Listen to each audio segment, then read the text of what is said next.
Okay, welcome to the Rewired and Radiant podcast with Debbie Thompson. This is a bit of a different episode today. And what we're going to do is we're actually going to interview Debbie and understand the deeper why, her story, and why she created this for women around the world.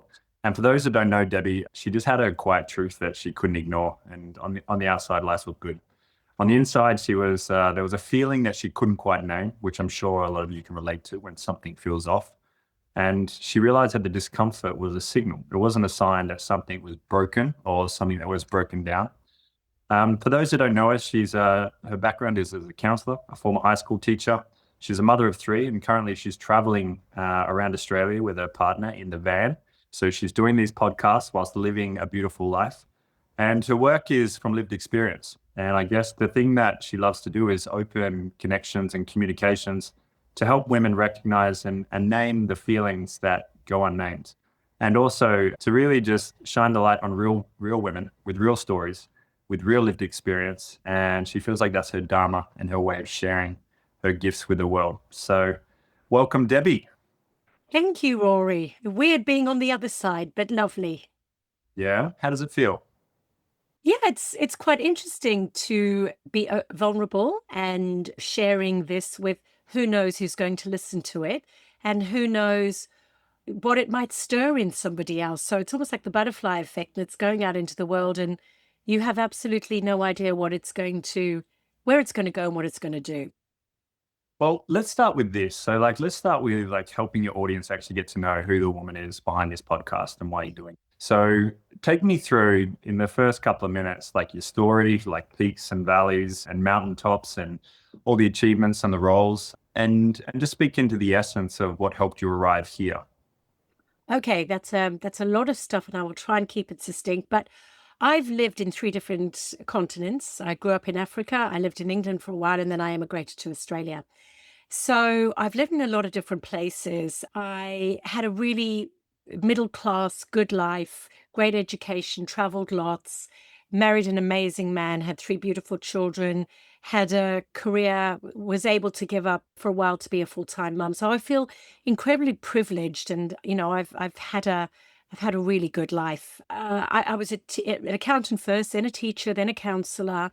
And one of the things about me is I'm very curious. And I think my curiosity was probably one of the things that got me thinking differently. So, how I got to where I've got here now is I had a moment in time when I wasn't so busy. I was a busy mum, working, doing all things for all people, being mother, wife, friend, daughter, etc., etc. And my kids all left home, and suddenly I had space. And that space gave me a moment to just pause and reflect. And I think I'd been so busy achieving and doing, and I'll go into, the busy and the achieving later on. And there was just a niggle. And then the other thing that happened, compounded with that, is I was listening to a podcast with Bronnie Ware, who wrote a book about the top regrets of the dying. And I was so surprised that the top regret of the dying was I wish I'd had the courage to live a life true to myself and not the life that others had expected from me. And oh my gosh, that moment, that one phrase just landed so hard, and it just went, I need to have the courage to look at my life and see, am I living it for me or for what others expected? So that was kind of the turning point.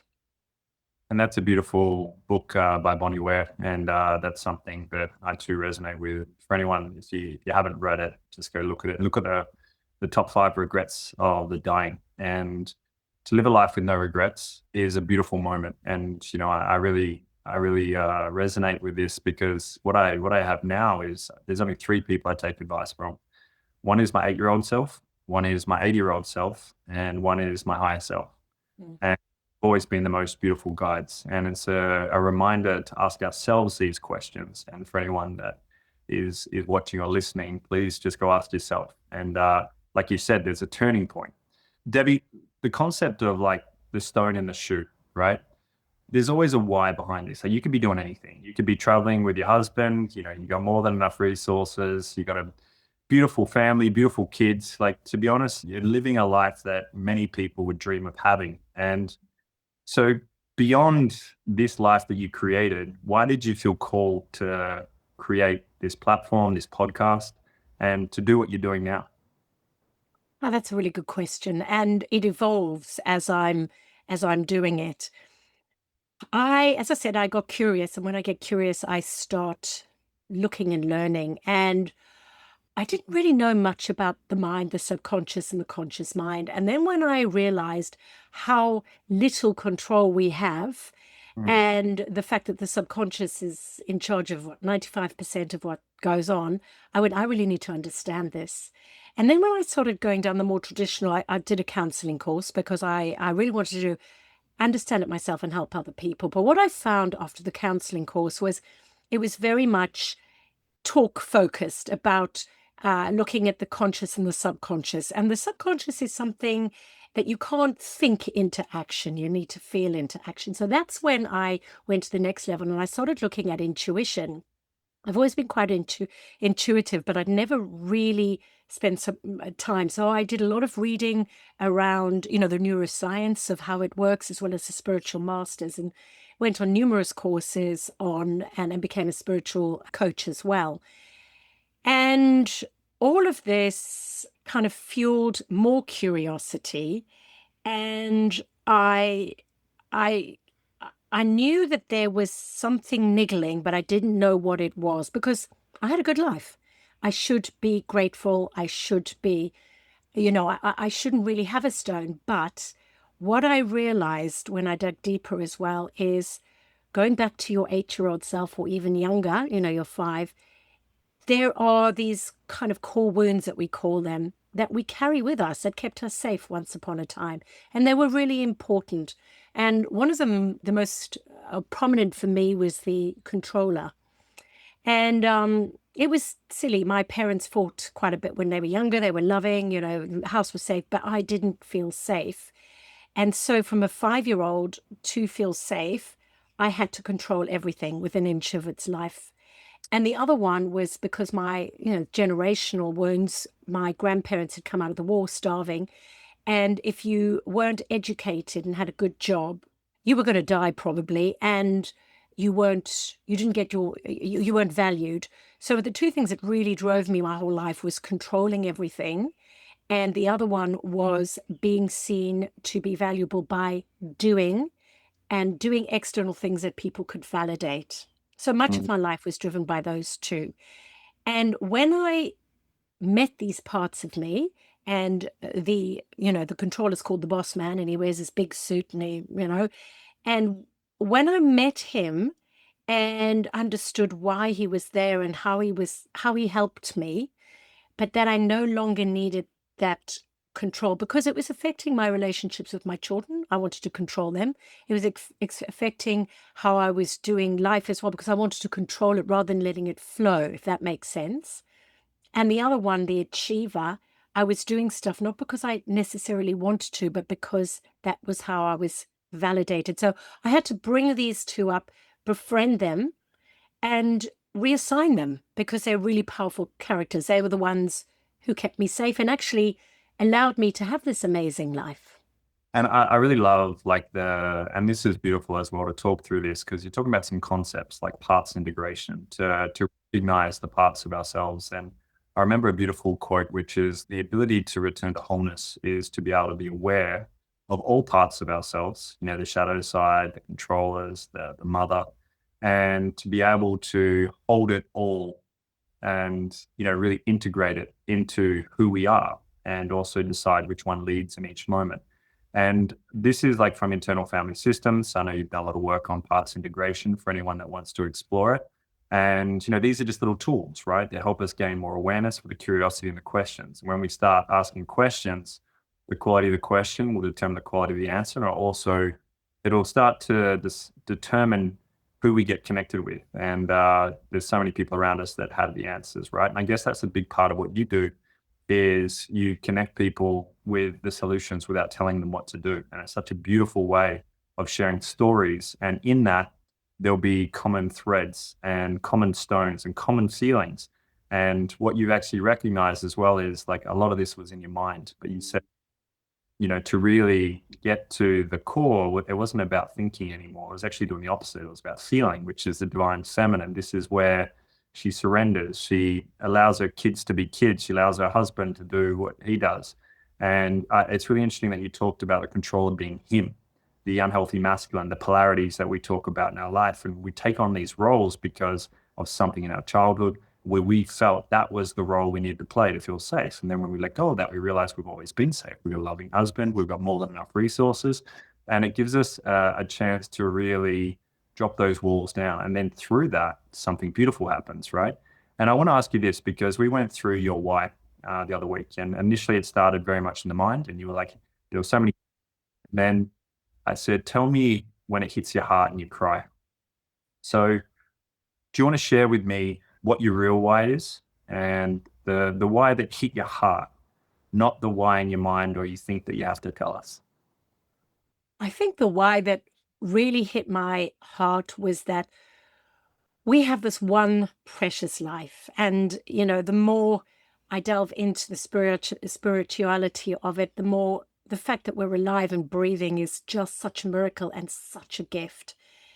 And whenever I say that, I just get goosebumps because it is such a gift. And to take this gift of life and to not fully express yourself, we're here once, depending on what you believe, but we're here once to fully be ourselves, to fully express who we are, to fully feel joy, to fully love, to fully create. And so for me, I was like, oh my God, I have to get this out to the world because this is just so profound. And how do I do it? Because I didn't know I had a stone in my shoe. The only way I knew was when I had time, actually, when the kids left and I actually had time and I had time to reflect and I was curious and I was courageous to actually go in and find those. So the three things came together and I found mentors. And I understand I'm in a privileged position for time, but we can all give ourselves time and we can all be curious. And so I guess what came to me is that I would like to be the one telling stories so that if not telling the stories, but getting these amazing women on who tell their stories. And by telling the story, someone listening will go, gosh, that's me. And there will be a spark in them, and that ignition might be the thing that gives them the courage or the time or the space to go, who am I? And am I going to be courageous enough to live the life that's true to me so that on my deathbed, I have no regrets? Oof. And for anyone listening, that now we feel what aliveness is, right? And this is why, like, we wanted to do this with Debbie, is so that you can feel and sense her. And what you talked about is this moment of remembrance. People call it spirituality. It's this moment where we realize that, yeah, we get this one beautiful gift. The thing you talked about is gratitude, the things that you're already grateful for. And from that space, now we're in a place to serve because we're not lacking, we're not needing to be fixed, we're not needing to control. And we realize that we already have everything within us. And then it ignites this spark, right? You talk about this fire, this ignition. And, if this podcast or when it just reminds everyone out there of this simple truth, the remembrance and the gratitude for what we have, irrespective of what's happened in life, you know what I mean?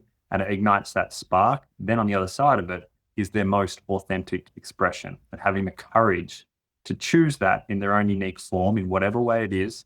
Our experiences obviously shape our dharma. I'm the same. Like, I've gone pain to purpose, trauma to triumph, grief to grace. And every single time it becomes an energy for me. And once we learn to transmute that by understanding, being able to name it, like, what is that feeling? What is that sensation? Grief was such a tough one for me to name. I was like, it was just like there was a thing in here.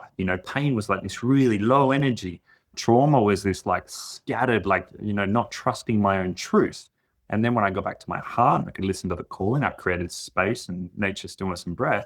Then all of a sudden the whispers come back, the noise disappears, and then the truth comes. And then what we do with that is the expression. What you're doing is you're creating a platform that invites women to share their truth, their authenticity.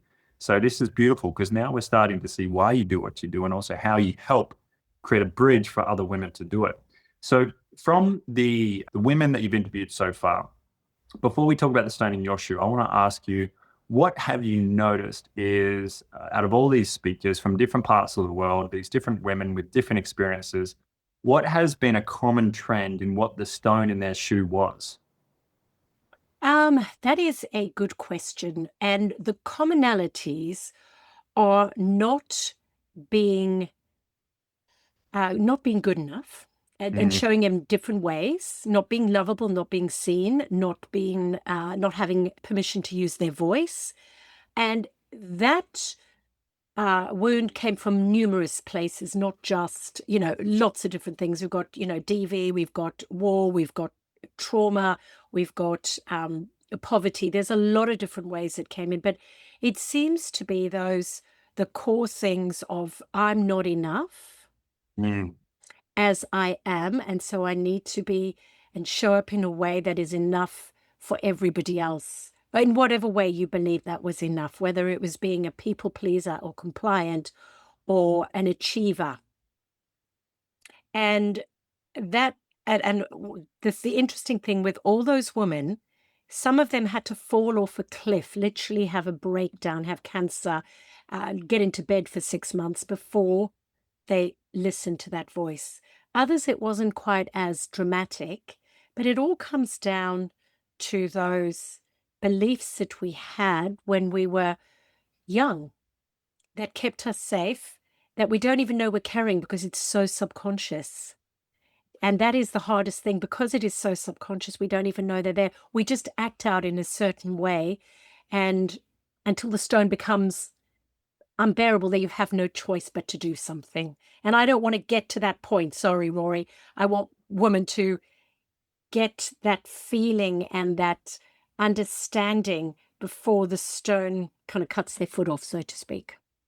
So if this podcast was purely about reminding women that they were more than enough and really sparking their voice and their inner power and their intuition and their trust and their ability to follow their heart, this would be absolutely game changing. You know what I mean? Because it's so curious as a man to hear that. And I experience this with women in my life as well. And I'm like, I've noticed there's nothing I can do to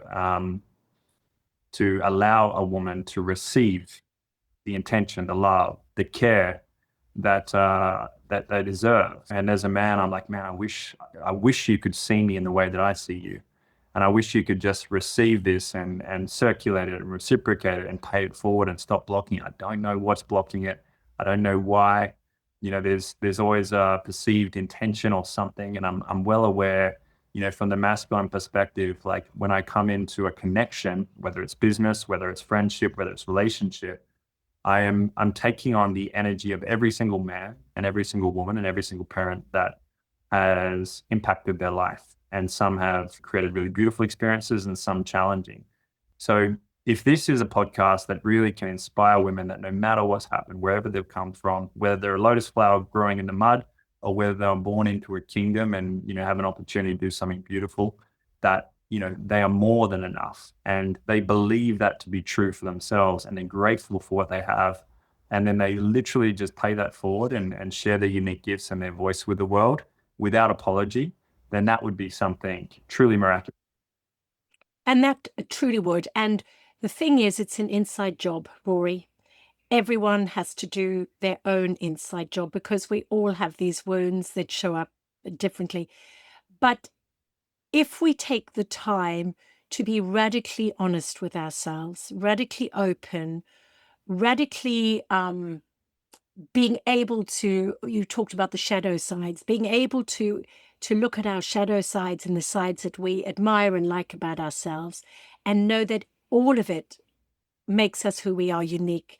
It's the yin and yang of life. We can't just be perfect and wonderful and everything going well.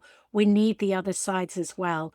And it's being able to bring them up and befriending every part of you and knowing that everything that happened, and so much does happen, is just it's a story that we tell ourselves and how we hold on to it and what we can learn from it. And I would say it's an inside job. Give yourself time, trust yourself, have the courage, to go in and really meet yourself, warts and all, because it's beautiful. What's an all? And what you said is the key, and these are sacred keys. What if we took 110% radical responsibility for our life Mm. now? Every single thing that we've done, whether conscious, subconscious, whether reactive, whether, from false dopamine or real dopamine, we chose it all. And then we take 100% accountability for the consequences of that and the things that happened after that. And it's either a beautiful win or it's a lesson. It's the story is ours to share. Mm. If it's trauma, it's like, okay, well, there's poison there, but we don't have to hold that. We can transmute that into something beautiful in the world. The pain is a beautiful signal for me because whenever I reach it, it just tells me I'm out of alignment. And I know on the other side of that is purpose. And I get so excited now. Fear is a signal to lean in, not to lean out. And it's like we get to start to rewire these feelings and these sensations. And note I said feelings and sensations, not thoughts. We can write gratitudes in our journal, but do we have gratitude in motion in the real life? I'm grateful, like you might be grateful for your husband. It's like, cool, what have you done today to show that gratitude for a man whose love language is probably acts of service? He's never going to ask for it. Words of affirmation don't touch the surface for him. Quality time, great. He's there. He's present all the time, right? But you do something small and all of a sudden the whole universe shifts, your whole relationship shifts, right? So these are such beautiful concepts. And Debbie, I think you're the muse to really share this with the world. Now, the next question is, we talk about the stone in the shoe. So what did you recognize was a stone in the shoe for you? What did it? Um, yeah, the stone wasn't really a big moment in time. It was more of something feels off. And it wasn't a moment of time when my children left as well. So one of the other hats that I was wearing, I was no longer wearing it. So it was I guess it was a moment to show me and give me some time to go. This is for you to explore, not to ignore. And I lent into that to go instead of going, oh, well, I'll be busy, because I could have easily just gone and got busy and patched that feeling up. But I decided to lean into it. And what was uncovered was not where I thought I was going. I was kind of opening Pandora's box, right? Because some of the stuff you open are amazing things, and some are demons that perhaps you don't want to, but it's an important part of the whole process. So it was that feeling of discomfort, which I couldn't quite name. I was happy, and I was joyful, but I wasn't as happy as I could be or as joyful. Or, looking back with this feeling of we have this one amazing life, I want to make every moment as joyful and fun and creative and being in the moment as I can. Obviously, I'm human and that's not going to happen, but I wanted to intentionally do that. So that and Bronnie Ware's, you know, top regret of the dying, those were the two things that went, there's a stone in my shoe. I don't Mm. really know what it is, but I need to find out. And that's when I started taking the stone off, doing all this work. Sorry, taking the shoe off and doing all this work, studying, reading, getting mentors, etc. And that's a beautiful thing. And I remember the author, I don't remember her name at the moment, but her four key questions is once we recognize the discomfort, it's a feeling, it's a sensation, right? It's not that something's wrong, it's just something's off. And it's a sensation and a feeling that's just asking to be recognized. You know what I mean? And obviously we can, in meditation, we can feel and sense things without attaching a story. And that's a beautiful practice. It's an amazing thing to be able to do. But most of the time, we attach a story and then we repeat it, right? And it's an inside out creation in life because, whatever I feel or whatever I believe to be true, it's going to become a self fulfilling prophecy.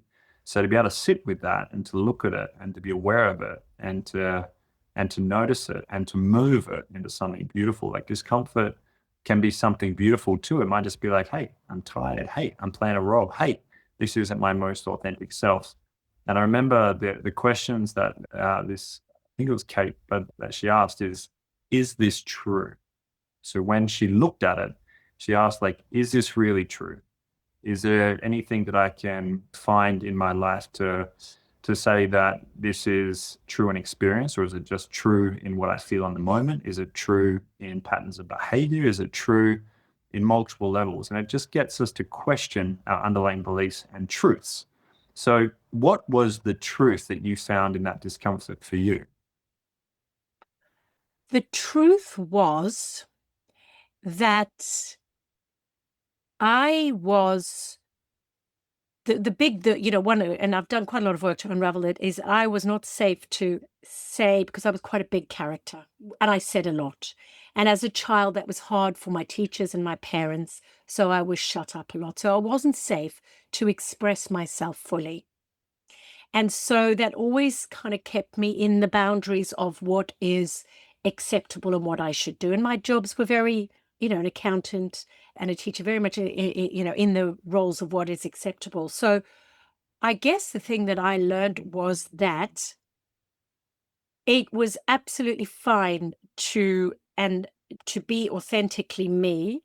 Not everyone was going to love what I was doing in my message, but it was done from such a place of love and such a place of service that that I wasn't going to hurt anybody along the way. And also, I also realized that I was a very courageous child, and that again was pushed down.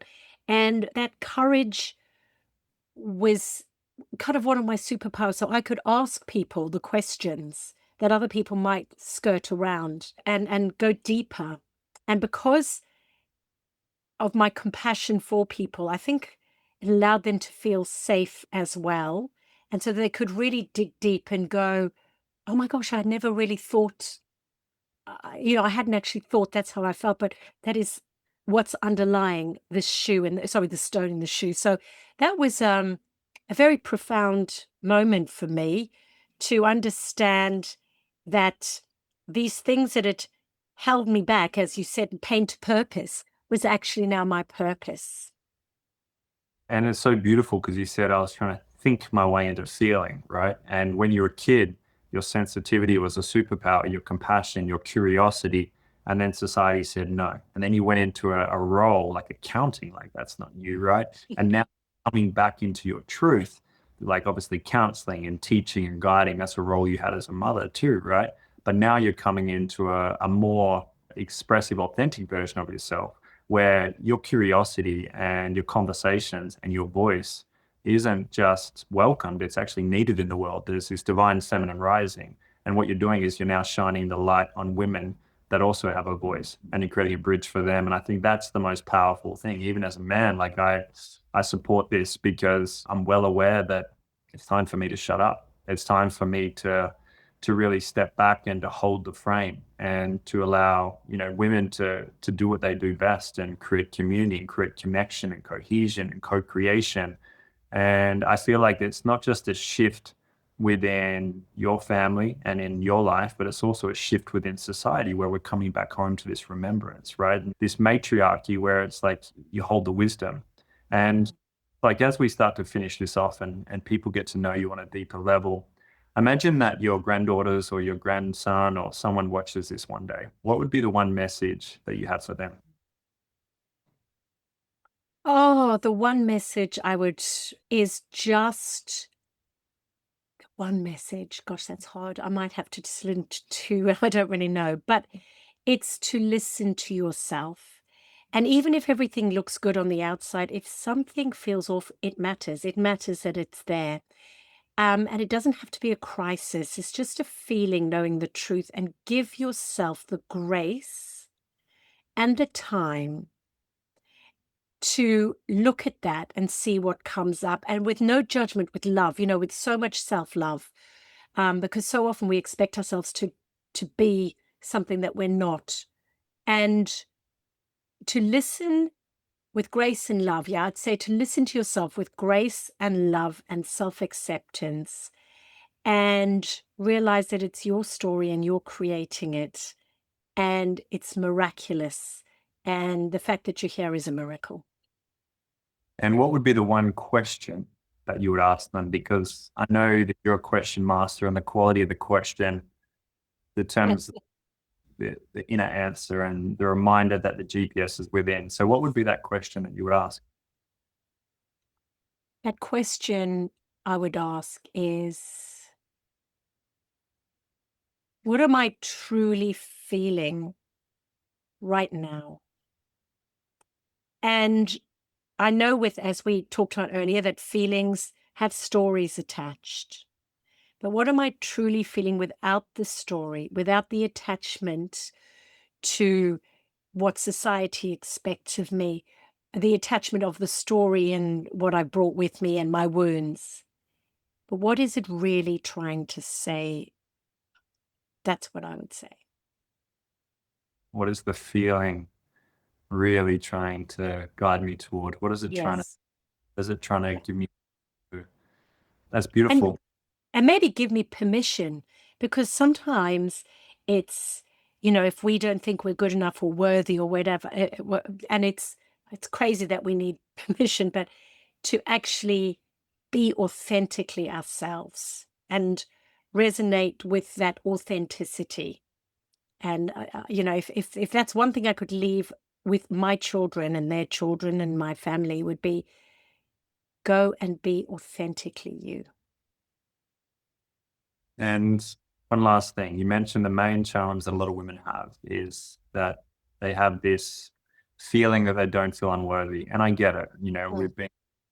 We grew up in a society where there's so much fear and comparison. You got to do this, you got to play this role. And now it's like, the masculine versus the feminine. And it's like we've been born into a society that creates separation, right? And it does that intentionally to obviously make sure that we don't rise together, make sure that we don't connect and come back into community and common union and collaboration and co-creation. So if you were to share from all your wisdom over the decades and a message to a young woman out there that might be feeling that she's not enough or might not be feeling that she's worthy, she might have the achievements, the accolades, she might look good on the surface, or the external reality is beautiful, but deep down she honestly doesn't feel it and she doesn't know why. What message from everything you've experienced would you share with her? Gosh, I would say give yourself grace and self compassion to be radically honest with yourself with no judgment, so that when all these things come up, there's no judgment, there's no story attached, and that you can see the thought, the story for what it actually is. And it's never true. It's based on something that society or family, what happened to you. And if you could just look at it for what it really is, and that you are a gift from God, whatever God is to you, and that you are meant to be in this world to thrive. And any of these, I'm sorry, I'm going round in circles, but it's just to compassion and self-compassion, love and grace, and know that you are supposed to be in this world loved and just the way you are. So needed, like so needed. Like imagine this, right? Imagine you didn't exist. Mm. Just with these three beautiful humans exist. I look at myself and, I chat with my mum who's in her 80s now, and she still feels this lack of love and self-worth. And I look at it and I'm like, Mum, like you see all the things that I'm doing in the world. That's because of you. You created the most thing in the world, life. I wouldn't be here without you. And she had the option to abort me. Society said too old, she was 44, and she chose to do what felt right to her truth. So the beautiful thing is like you're inviting women to look at the feeling, look at the story that they're not worthy or they're unworthy or they need to be more and do more, and to really just be the witness and just ask if that's true, and then to find their own truth and also find things in their lives that reinforce how freaking amazing they are, find their own gratitude, and then put that into motion with their own authentic voice and get out there and start acting from that place and watch the external reality shift once they feel that and sense that within themselves, in their relationship, in their work, in their life, in their dharma. And I feel like if that's what this podcast is here to do, then I'm a man out here that will support this 110%. So keep going, Debbie, and thank you so much for having the truth, the honesty, the vulnerability, the sensitivity, your superpower, the curiosity. And I look forward to watching more podcasts. And what would you say to anyone that's listening? How can they keep in touch with you? How can they follow you? What can they reach out to you for? The podcast is called The Stone in My Shoe and on all platforms. The Instagram and Facebook is Rewired and Radiant. And I'm going to start creating communities where women can get together and authentically connect, but also if that fire has been ignited and that that there's a feeling not sure what the stone is, I'm going to start creating platforms where we can unravel what the stone is and work with, see that stone with love and compassion, and then put things in place to help remove the stone, rub it down, whatever we need to do with that stone. And so that's all coming.